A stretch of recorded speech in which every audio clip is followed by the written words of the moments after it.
अब सब जहांगीर, औरंगजेब, बाबर अपना नाम वापस लेंगे, क्योंकि बंगाल में निष्पक्ष चुनाव हो रहे हैं। बंगाल में शुद्ध इलेक्टोरल रोल के चुनाव हो रहे हैं। बंगाल में फियरलेस चुनाव हो रहे हैं।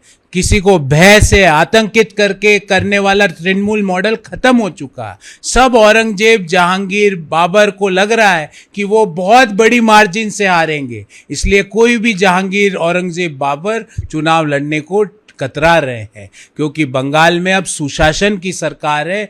बंगाल में अब बंगाल के लोगों का साथ और बंगाल के लोगों का विकास वाली सरकार है। घुसपैठियों के साथ और घुसपैठियों के विकास वाली सरकार का मॉडल ध्वस्त हो गया। बंगाल में अब डबल इंजन की डबल ग्रोथ वाली सरकार है। इसलिए ये सब लोग जो अपनी हार को सामने देख रहे हैं, जहांगीर खान साहब, तो कौन ऐसा व्यक्ति है जो हारने के लिए चुनाव लड़ेगा? इसलिए वो हार के डर से भाग रहे हैं। लीडर ऑफ अपोजिशन, मैं कई दिनों से कह रहा हूं कि मोदी जी ने जो आर्थिक ढांचा बदल दिया है, अब देखिए आर्थिक तूफान आने वाला है। केवल हाँ, मोदी जी ने आर्थिक ढांचा बदला है राहुल जी, क्योंकि उन्होंने 28 करोड़ लोगों को गरीबी से बाहर निकाला।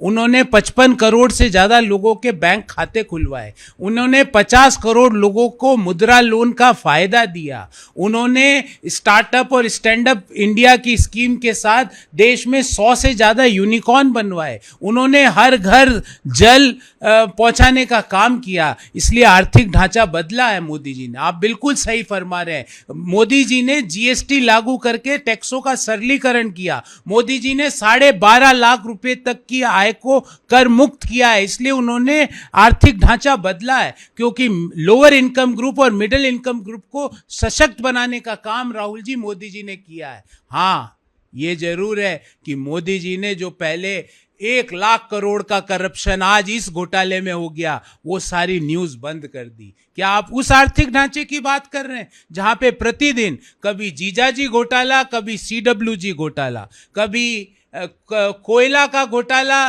कभी अगस्ता वेस्टलैंड का घोटाला, वो सारी न्यूज़ें खत्म हो गई? क्या आप उस आर्थिक ढांचे की बात कर रहे हैं? हाँ, लोगों को सशक्त बनाने का आर्थिक ढांचा मोदी जी ने किया, और उसको दुनिया में आज मोदीनॉमिक्स के नाम से जाना जाता है।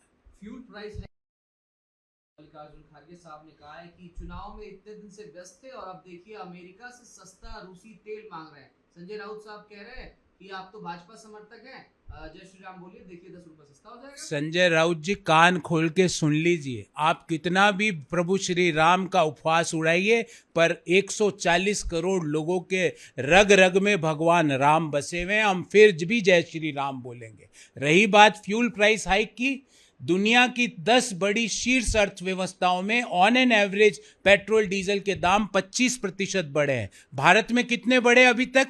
4%, 4%। अमेरिका, चीन, Germany, Japan, Canada, UK, south Korea, यहाँ की एवरेज इंक्रीज है 25% डीजल और पेट्रोल में। भारत में ऑन एन एवरेज इंक्रीज हुआ है 4%। ये भारत सरकार की विदेश नीति, भारत सरकार की आर्थिक नीति, प्रधानमंत्री मोदी जी की सामाजिक नीति का ये आउटपुट है कि दुनिया में भारत से 8 गुना ज्यादा, 7 टाइम्स ज्यादा दुनिया भर के देशों में पेट्रोल प्राइस हाइक हुई। पर इतने भयंकर जियोपॉलिटिकल कॉन्फ्लिक्ट्स के बावजूद भारत की इकोनॉमी आज भी रोबस्ट बनी हुई है, रेजिलिएंट बनी हुई है। आज भी जब हम बात कर रहे हैं, दुनिया की फास्टेस्ट ग्रोइंग इकोनॉमी भारत बना हुआ है। आज भी जब हम बात कर रहे हैं, इन्फ्लेशन अंडर कंट्रोल है। फूड इन्फ्लेशन 4.2% है।